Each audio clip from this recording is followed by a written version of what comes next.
نحمده ونصلي على رسوله الكريم اما بعد فاعوذ باللہ من الشیطان الرجیم بسم اللہ الرحمن الرحیم۔ ابن تیمور ہے، ہم لوگ اگر چھٹ جائیں نوک شمشیر پہ سنسار اٹھا لیتے ہیں۔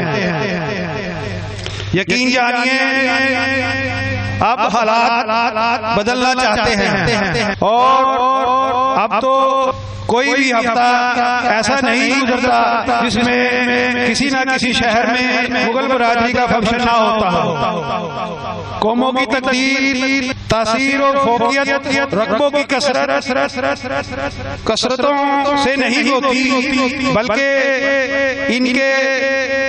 ان افراد کے علم و عمل، نظم و ضبط اور اخلاقی رویوں سے ہوتی ہے، اور قوموں کی تعمیر شکووں سے نہیں، ذمہ داریاں نبھانے سے ہوتی ہے۔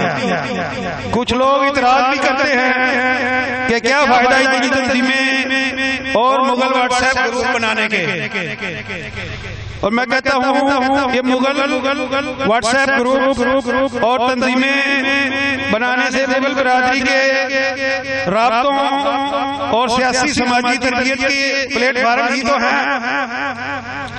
مغل ایک محب وطن قوم، ایک ذہین محنتی برادری ہے، ایک دور اندیش اور غیرت مند قبیلہ ہے جس کی ایک شاندار اور مستند تاریخ ہے اور وسیع جغرافیہ ہے۔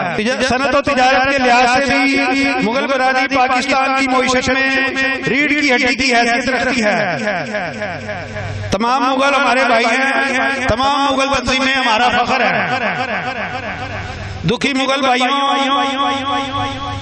بھائیوں سے درخواست ہے، دکھی مغل بھائیوں کی ہر ممکن مدد کریں، اپنے مغل بھائیوں کو احساس دلوائیں کہ وہ تنہا نہیں ہیں، ہم ان کے ساتھ کھڑے ہیں، ہم آپ کے ساتھ کھڑے ہیں۔ مغل برادری کی سب سے بڑی خدمت یہ ہے کہ اس قوم میں سیاسی بیداری پیدا کی جائے اور سیاسی لیڈرشپ سامنے لائی جائے تاکہ مغل برادری بھی سیاسی طور پر اپنا وجود منوا سکے۔